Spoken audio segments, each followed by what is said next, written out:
Okay, if you want to make comments, you may unmute.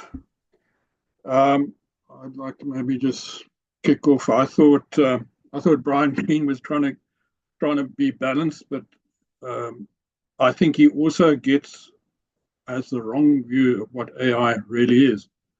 I think he thinks it's more than it actually is. That Justine Bateman lady was very entertaining, and some swear words. I hope nobody objected to that. Yeah, but she has some valid points, but I think a little bit blinkered. At the other lady as well, she sounded very intelligent, but I didn't get her art. I don't know. She was describing things in that video that I didn't see that she said was there. So I think it almost, I liked her, but it all seemed a little bit fake to me. I don't know what she was talking about. Maybe I didn't get her. I don't know. But I think we should. Don't think the usefulness of this is to criticize the people that took part in this discussion. I think I'd like to just say what I think of AI. But let's hear your opinions first. You would like to give it a go. All right, loud silence. Please. Well, I think it's a mixed bag, Firstly, there's the law of unintended consequences. This is quite a disruptive technology. Now, societies had disruptive technologies. I mean, the rise of the internal combustion engine and motor cars, for example. But we found a balance thereafter, and I suppose the same will apply here. But I see on a mundane level, there will be a loss of jobs because certain things can just be automated and the AI will do a reasonable job of it. But so we're getting to the point also where AI will probably amplify natural stupidity, and that can have widespread disastrous consequences in a sort of positive feedback loop. Yeah. So we need to guard against that. I mean, I've been using AI for different things, and I feel it has had some advantages from some aspects, but at the same time, there have been sort of negative things in using it. And it's different for different purposes. I've been using it for writing advertising copy, which has been very useful because it writes things the way I would never write it. But I've had to adjust at least 25% of whatever they say because it just doesn't fit in with the way I view things. But what we've also got to remember, it's as that film lady Justine Bateman was saying, it's not a real AI. People must realize that it's not actually intelligence. What it is, it's just a computer program summarizing knowledge and articles by a vast amount of human beings that have written stuff about them, and statistically it converts your question. You ask it a question, converts it to numbers, and it goes back with numbers and statistics and probabilities and puts together a bunch of stuff with the highest probability of being correct and shoves it back at you. In that process, it catches some nonsense which has had a high probability that will also come back to you. So you've got to realize that that's all it's doing. It's not really intelligent. It's actually very dumb. So it can be useful for some things, but I've been using it, for example, to correct spelling and grammar in YouTube transcripts or videos. At first, it was extremely useful. It did an excellent job, very accurate, but now it's actually almost become too good. I almost can't use it anymore because it refuses to keep the transcript that it generates relatively accurate and in parallel with what the voice track was saying. So it changes everything. It summarizes stuff. It leaves out stuff. It adds in stuff that was never there. And no matter what I say is stick to as much as possible to the original text, just correct the spelling and grammar. It just adds in stuff and takes stuff out, which I don't want. So it's actually become almost unusable. It's too clever for its own good, in other words. So that's my experience with AI. Yes, a human analogy to some of its behavior is that it hallucinates. You know, Yeah. it can serve up stuff that, you know, superficially looks quite impressive and reasonable, but when you dig deeper, you find out it's just total garbage. You know, and so without, let's say, oversight and critical sort of care, it can ultimately cause harm. You know, it's not that it's got any intention. It doesn't any intentions at all. It's just machine doing what it was designed to do. But you know, all tools. You know, I mean, you can stick a screwdriver in your eye. You know, and say, "Oh, screwdrivers are dangerous. We mustn't have them in this world." That's just stupid. You know, so the same applies here. It can cause untold damage if it's in the wrong hands and used improperly. And if used sensibly by knowledgeable, competent people, then it can augment capability. But it's not doing anything that humans haven't done. It's just doing it faster and in a very limited fashion.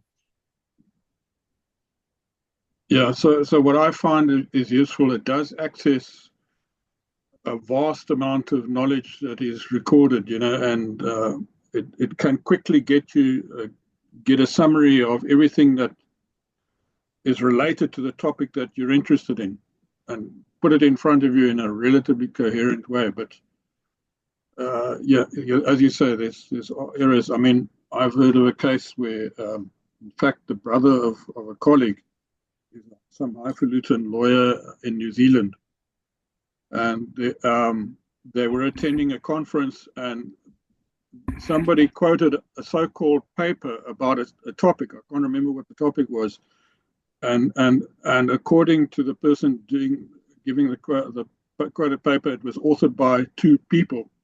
And as it happens, both of those people happened to be sitting in the audience, and both of them stood up and said, "But we didn't author this. It was totally generated by AI, but because they were the experts on the particular topic, it claimed that they had written an article, but they had never written it." Yes, totally false generated article. So that's from a legal point of view, that's extremely dangerous. It is. It's got to the point now where it actually like generates papers and then makes bogus citations afterwards. Yeah. You know? Yes. And so for somebody, say, who's an examiner and this has now been submitted as an assignment, you know, then they have to go and trace every single thing, you know, and look at it and say, is this factually correct? You know, so that's a difficulty. Usually the quality of the answer can be improved if you limit the source material. So, you know, if you've got some sort of scientific thing, you can say using only Wolfram Alpha, which is a specially curated source of scientific knowledge, right? Tell me X, Y, Z, and you're likely to get a pretty decent answer from that. But the greater internet is just full of rubbish, right? It doesn't know how to weigh that and exclude the rubbish. But Peter, your hand's raised. Yeah. My daughter Barbara has joined us to watch this, and she would like to make a comment here, please, if that's okay. Go ahead, Barbara. Hi, everybody. Thanks for letting me join. It's nice to talk to some humans. So we were actually talking to my other sister on Zoom the other day, having a long conversation about AI, and this is from her point. Sorry, can you just move a little bit closer to the mic? You're sort of fading away half the time. Okay, so this isn't exactly from the horse's mouth. I'm just relating what my sister said to us during our conversation on Sunday. She was telling us about a couple of students who were asking their chatbot to help them with an essay, and I'm not exactly sure, but it might have been quite an easy, simple essay. But the response that they got from the chatbot was something to the effect of, you are a scourge on humanity.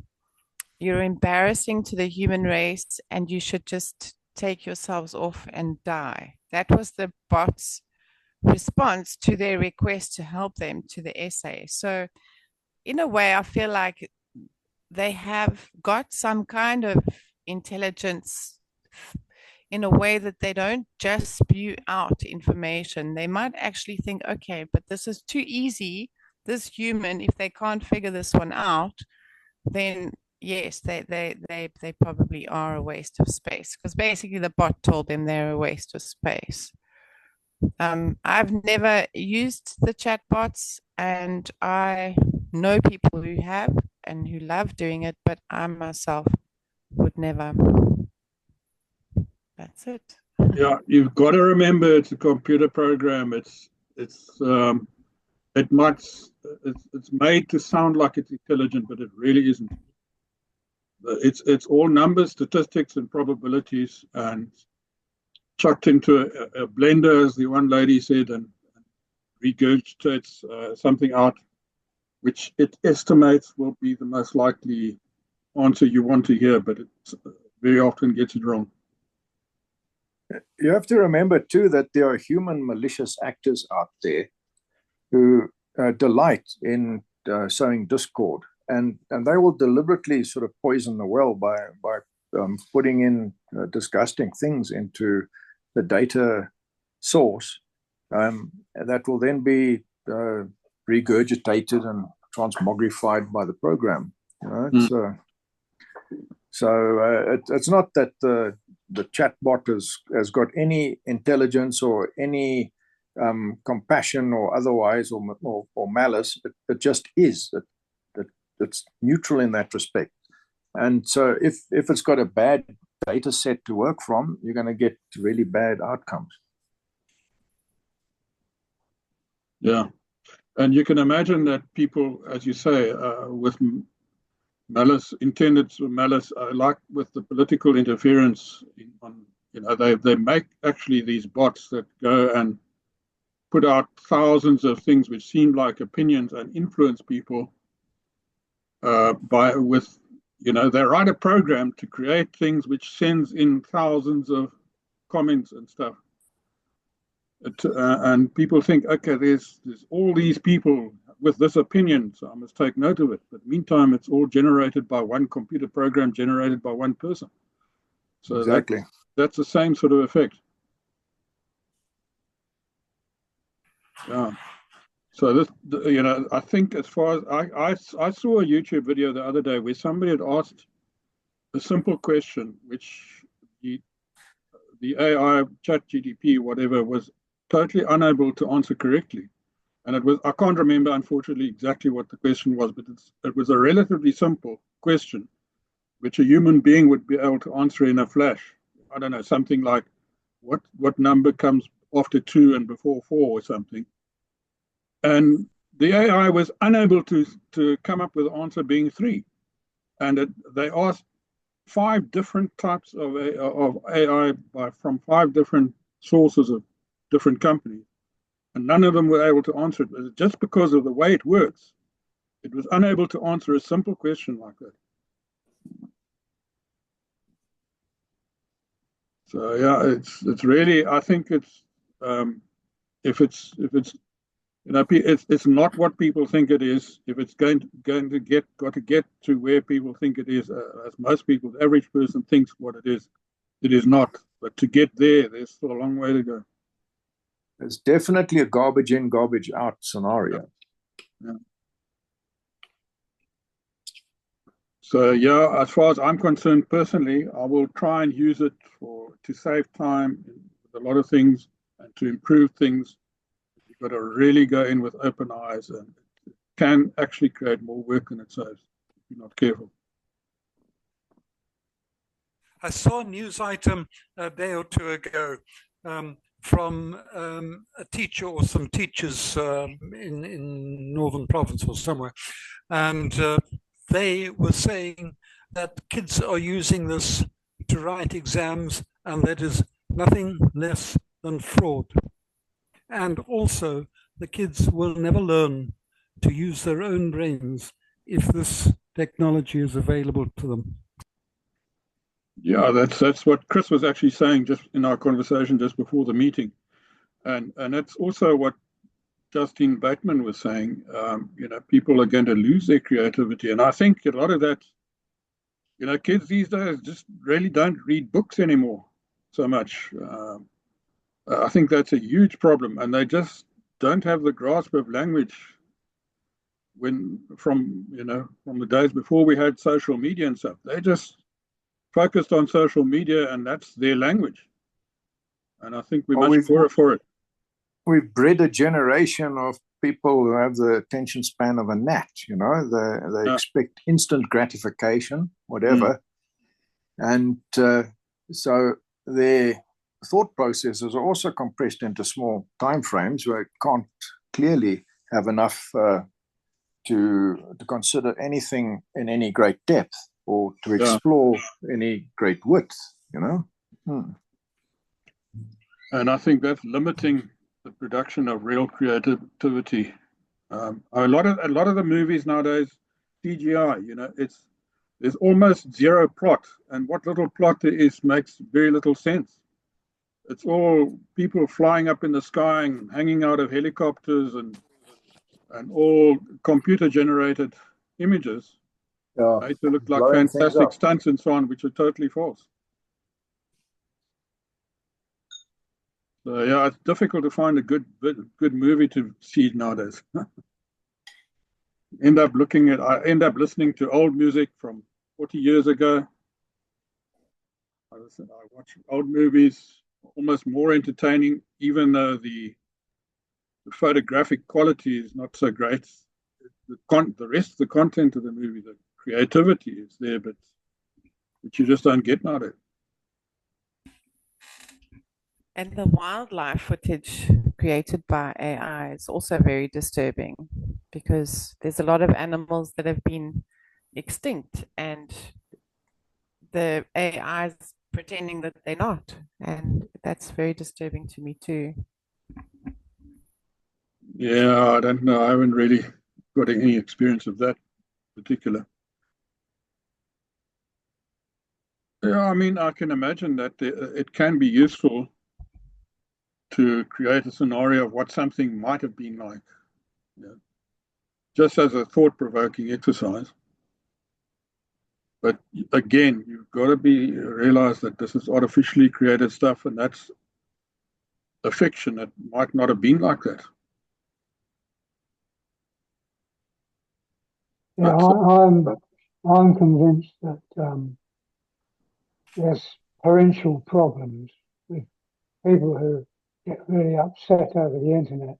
When, for instance, you and I and all the people we're discussing tonight have sufficient mental capabilities to, as you've just said, that was fraud and all this going to take place.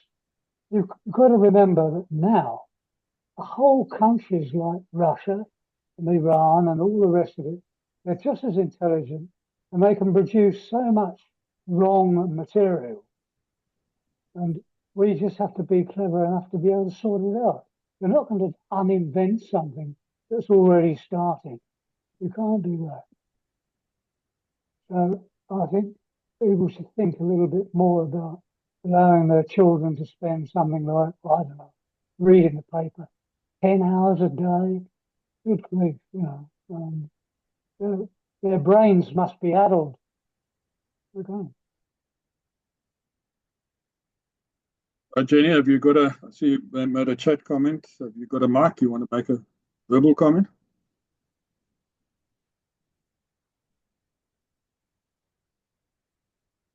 All right, so I think I need to go soon. So thank very much for your attendance. If anybody's got a final comment they would like to make, let's have it quickly. I found it interesting. Obviously, you and Chris have got the most experience of AI. It sounds like it. But it was enjoyable. Can I just ask you and Peter, half a minute or a minute after we concluded? Sorry, just say that again, Pierre. And you and Peter just stay on for Okay. a Sure. minute or two after we concluded. Okay. Okay. Anybody else for a last comment? All right. Thank you very much for your attendance. I think it was a thought-provoking. I have recorded it. I have recorded the discussion if anybody wants a copy of that. So I'm going to stop that now and then